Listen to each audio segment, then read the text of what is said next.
De que forma o comum, as coisas com que nos cruzamos no dia a dia, podem ser pontos de entrada para uma reflexão filosófica aprofundada?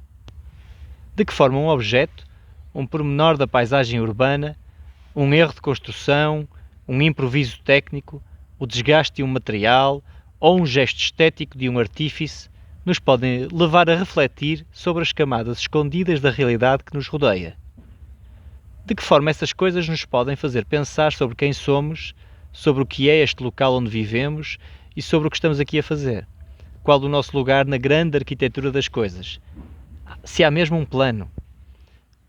O arquiteto Pedro Sol faz isto mesmo há vários anos.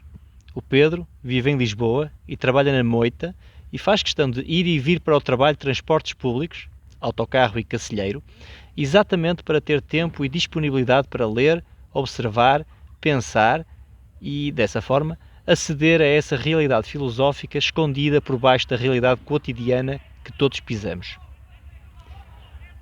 O Pedro junta ao seu olhar profissionalmente treinado a um espírito curioso e de constante espanto perante pequenas coisas que encontra no dia a dia.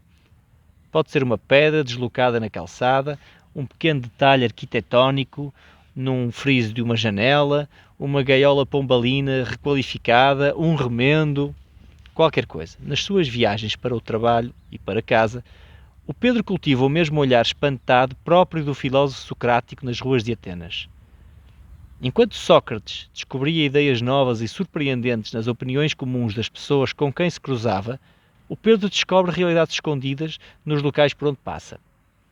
Esse olhar filosófico tanto nos pode dar um vislumbre histórico de uma época que já não existe, numa balaustrada de uma varanda, e isso faz-nos pensar sobre o que mudou e porquê desde essa altura até hoje.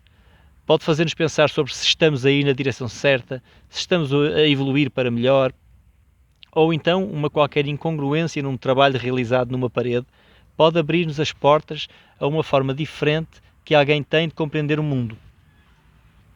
No impessoal, descobrimos o pessoal, por exemplo, um gesto de rebeldia de um trabalhador que colocou a sua personalidade numa obra que se cria impessoal. Uma pedra, ao contrário, um material mais ou menos polido que o que seria esperado, sei lá.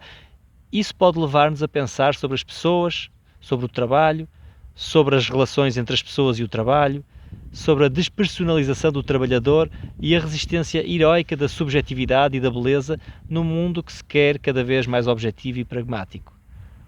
Um encontro inesperado, uma performance na rua, pode levar-nos a refletir sobre as relações sociais e os problemas existenciais comuns a todos nós.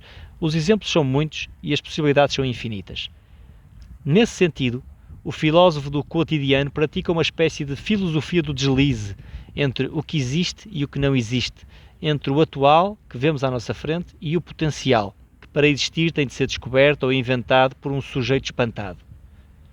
Nestes 3 diálogos, iremos partir de algumas das observações do Pedro retiradas desses seus percursos pela cidade e iremos com ele praticar esse deslize ontológico.